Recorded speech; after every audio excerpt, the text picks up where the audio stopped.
Assalamualaikum warahmatullahi wabarakatuh. Perkenalkan, nama saya Rengga Prastya dengan NIM 63020200048 dari kelas 5B Program Studi Ekonomi Syariah Universitas Islam Negeri Salatiga.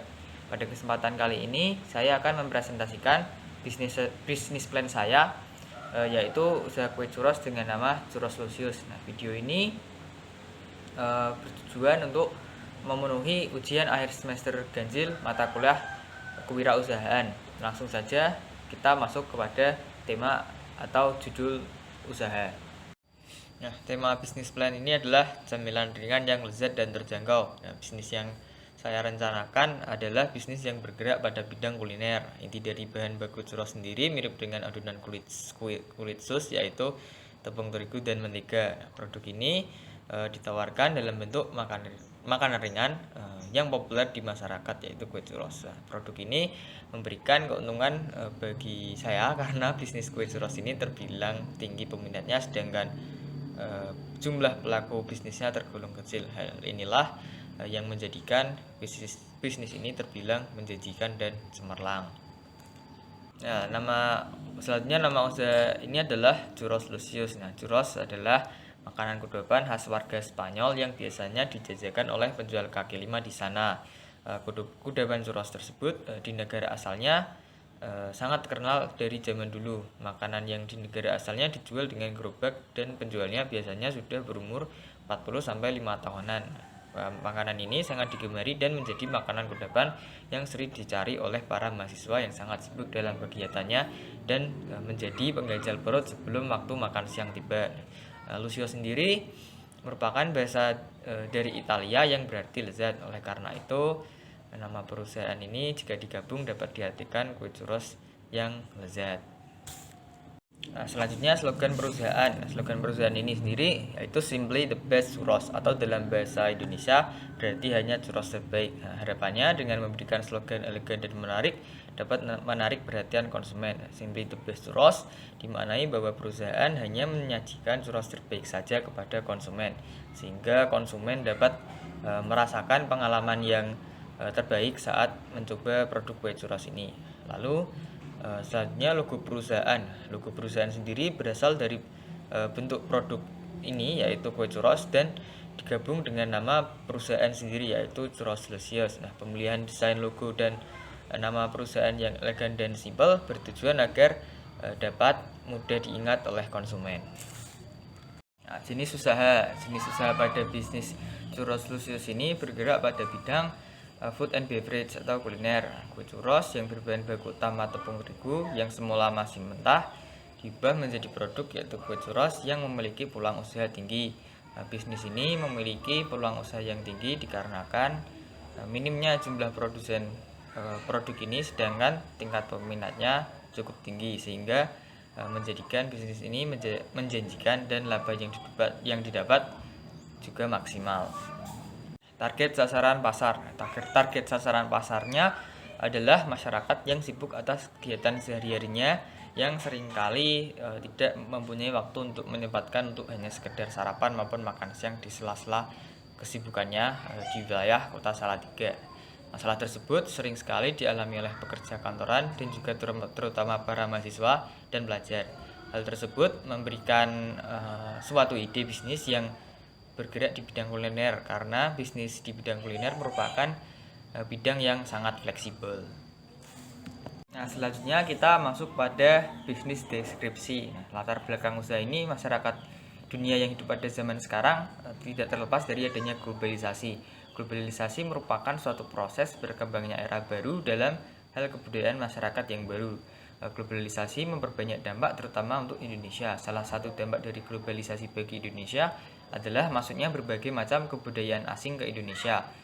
Dan tentunya dengan masuknya budaya-budaya asing tersebut membawa perubahan dalam kehidupan masyarakat di Indonesia. Contohnya seperti banyaknya makanan-makanan yang berasal dari berbagai negara yang dapat mudah kita temukan di Indonesia. Nah, dengan begitu masyarakat mulai memilih makanan-makanan tersebut sebagai pilihan alternatif dari makanan tradisional, karena penyajiannya yang mudah, cepat, dan rasanya yang lezat. Nah, karena banyaknya masyarakat Indonesia yang menyukai kuliner luar negeri, maka jenis usaha kuliner ini sangat mempunyai peluang usaha yang luas dan bagus. Lalu makanan asal luar negeri apa yang penyajiannya cepat, mudah, dan rasanya yang cocok dengan lidah masyarakat Indonesia? Churros adalah salah satunya. Nah, churros seringkali disebut dengan donat ala Spanyol. Nah, merupakan makanan ringan atau snack sejenis pastry yang digoreng. Nah, churros sangat terkenal di Spanyol, Perancis, Filipina, Portugis, Amerika Latin, dan US, Amerika Serikat. Nah, churros biasanya disantap saat sarapan pagi dengan dicelupkan pada minuman coklat panas yang kental. Dalam penyajiannya, churros mengalami perkembangan dari waktu ke waktu. Yang mulanya hanya kue goreng yang manis saja, sekarang sudah disajikan dengan beragam filling dan dipping sauce seperti dark chocolate, white chocolate, karamel, blueberry, dan strawberry. Nah, bagaimanapun kini cemilan churros sudah terkenal luas dan digemari banyak orang, terutama masyarakat Indonesia. Penyajiannya yang cepat, rasanya yang enak, nikmat, membuka peluang untuk membuka usaha yang cukup menjanjikan.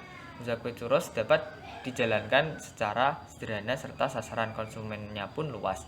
Dengan berlandaskan alasan-alasan tersebut, maka ini memberikan ide saya untuk membuka usaha kue churros aneka topping dengan nama Churros Licious.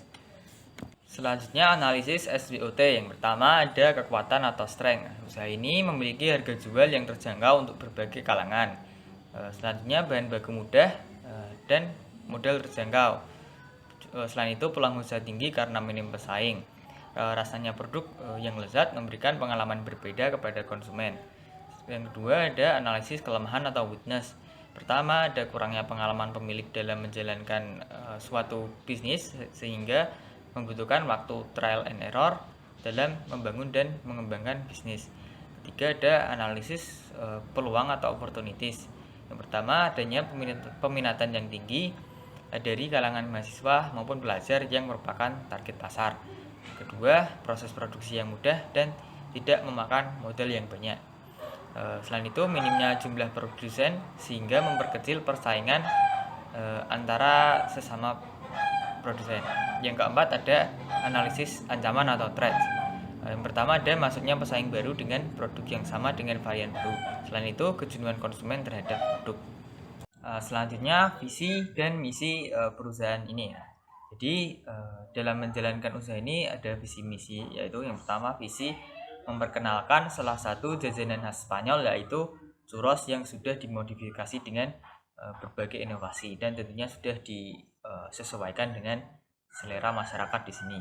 Yang kedua ada misi memberikan pelayanan yang terbaik untuk pelanggan baik rasa dan pelayanan yang diberikan. Kedua, mengembangkan produksi melalui inovasi-inovasi dan variasi terhadap produk. Nah, selanjutnya analisis pasar dan pesaing. Yang pertama ada pesaing pasar. Sedikitnya jumlah produsen kue churros terutama di wilayah kota Salatiga terbilang belum terlalu banyak. Tingkat permintaan konsumennya pun terbilang cukup tinggi sehingga menjadikan bisnis ini sangat menjanjikan. Selain itu tingkat persaingan terhadap bisnis dapat dikatakan rendah. Yang kedua peluang pasar. Peluang pasar pada bisnis ini terbilang menjanjikan karena jumlah produsen yang tidak terlalu banyak.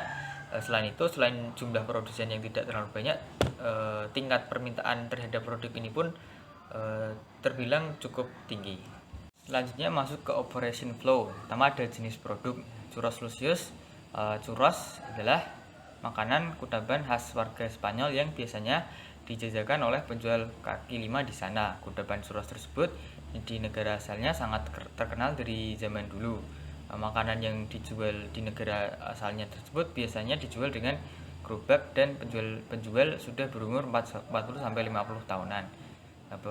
Makanan ini sangat digemari dan menjadi makanan kudapan yang sering dicari oleh para mahasiswa yang sangat sibuk dalam kegiatannya dan menjadi pengganjal perut sebelum waktu makan siang tiba.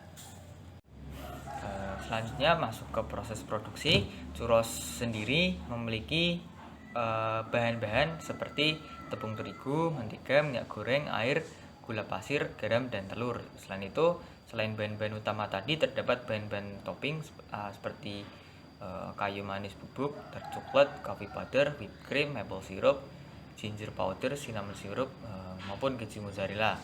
Selain itu, alat yang digunakan untuk membuat churros ini ada wajan sampai piping bag, speed bergerigi, panci adonan, dan white. Selanjutnya cara pembuatan kue churros. Nah, kue churros ini cara pembuatannya cukup mudah. Pertama, panaskan mentega dalam air dalam wajan yang tidak lengket sampai mendidih. Kemudian masukkan garam dan untuk semua bahan adonan halus. Lalu masukkan telur dan aduk sampai rata dan menjadi adonan yang halus dan kental. Setelah itu masukkan ke dalam piping bag dengan menggunakan ujung yang berbentuk bintang. Selanjutnya panaskan minyak di wajan besar sampai mencapai minimal 170 derajat Celcius. Sementara menunggu minyak panas, campur gula dan kayu manis di piring besar dan lalu sisihkan. Buat topping dip dengan mencampurkan semua bahan sama dengan ketiga resep lainnya. Lalu dalam proses menggoreng, perlahan keluarkan adonan dengan piping bag sepanjang 10 cm ke dalam minyak panas. Goreng selama 1-2 menit setiap sisinya, lalu angkat dan tiriskan. Setelah semuanya selesai, baluri churros dengan gula dan kayu manis di piring selagi masih hangat dan hidangkan dengan topping dip. Selanjutnya marketing, sales, dan strategi. Jadi segmentasi pasar dalam usaha ini terbagi ke dalam beberapa segmentasi, diantaranya segmentasi demografis. Bisnis kue churros ini dapat dikonsumsi oleh berbagai kalangan dari usia muda hingga usia tua dan dapat dikonsumsi oleh orang yang sudah bekerja maupun pelajar. Yang kedua, segmen psikografis, masyarakat Salatiga dengan berbagai perilaku, strata sosial, gaya hidup, serta kepribadian dapat menikmati produk ini. Karena produk ini merupakan makanan siap santap pengganjal perut yang dapat dinikmati oleh berbagai kalangan. Selanjutnya, strategi pemasaran dibagi menjadi strategi harga, strategi promosi, dan positioning. Pada strategi harga, metode penetapan harga pada produk ini menggunakan metode harga markup. Dalam metode ini, harga jual unit ditentukan dengan menghitung jumlah tertentu untuk menutupi laba yang dikehendaki pada unit tersebut. Karena produk ini merupakan produk yang jarang di wilayah kota Salatiga, maka penetapan strategi harga seperti ini di mana memberikan harga yang terjangkau untuk menciptakan pangsa pasar dan permintaan. Kedua, strategi promosi. Metode promosi yang digunakan menggunakan metode dengan mencampur berbagai strategi atau mix strategi promotion dengan cara antara lain melalui penjualan secara pribadi atau personal selling, pemasaran langsung atau direct marketing, serta hubungan umum public relation. Proses promosi dilakukan melalui berbagai media informasi seperti melalui media cetak berupa pamflet dan media sosial lewat Facebook, Instagram, TikTok, dan website resmi perusahaan agar produk ini dapat dikenal masyarakat luas. 3. Strategi positioning. Strategi positioning yang digunakan adalah penetapan posisi menurut kategori produk, harga, dan distribusi. Produk ini ditampilkan dengan kemasan praktis, siap santap, dan harganya terjangkau, serta juga memberikan kemudahan bagi konsumen untuk mendapatkan produk ini dengan efisiensi waktu dan pelayanan yang baik. Selanjutnya masuk kepada financial plan. Jadi kebutuhan dana, dalam kebutuhan dana ini, dana awal atau modal awal yang dibutuhkan dalam bisnis ini membutuhkan dana sebesar Rp6.967.000 atau dibulatkan menjadi 7 juta. Dalam modal awal ini dibutuhkan dana tersebut untuk keperluan peralatan produksi, sewa bangunan, bahan baku, dan peralatan penjualan. Sedangkan biaya tetap yang dibutuhkan dalam usaha ini sebesar Rp493.625 yang di dalamnya ada biaya listrik, biaya sewa, biaya penyusutan alat, dan biaya administrasi. Selanjutnya biaya tidak tetap. Biaya tidak tetap dalam usaha ini sebesar Rp4.000 yang di dalamnya ada biaya bahan baku utama dan bahan pelengkap. Nah, biaya ini diasumsikan per bulannya sebesar Rp4.004.000. proyeksi pendapatan. Jadi total biaya usaha dalam usaha ini dapat dihitung dengan biaya tetap ditambah biaya tidak tetap, di mana biaya tetap tadi sejumlah 493.625 ditambah dengan 4.004.000 rupiah, sehingga didapatkan total biaya usaha sebesar 4.497.625. Untuk total pendapatan per hari dengan harga jual produk sebesar 10.000 per piecesnya, diasumsikan jumlah produk yang dijual per hari dikali harga produk, maka 30 pieces dikali 10.000 didapatkan total pendapatan per hari sebesar 300.000 rupiah. Nah, setelah didapatkan hasil total pendapatan per hari tadi, maka dapat dihitung total penerimaan per bulan dengan cara jumlah produk yang dijual dikali harga produk dikali produk terjual. Jadi jumlah harga produk 30 pieces dikali harga jual produk 10.000 dikali lama produk terjual 30 hari sama dengan 9 juta. Dengan total pendapatan usaha per bulan dapat dihitung dengan total penerimaan usaha dikurangi total biaya usaha, di mana total penerimaan usaha sebesar 9 juta dikurangi 4.497.625, maka diperoleh total pendapatan usaha per bulan sebesar 4.502.375 rupiah. Baik, itu saja yang dapat saya sampaikan berkaitan dengan bisnis plan saya. Kurang lebihnya mohon maaf. Terima kasih. Wabillahi taufiq wal hidayah. Wassalamualaikum warahmatullahi wabarakatuh.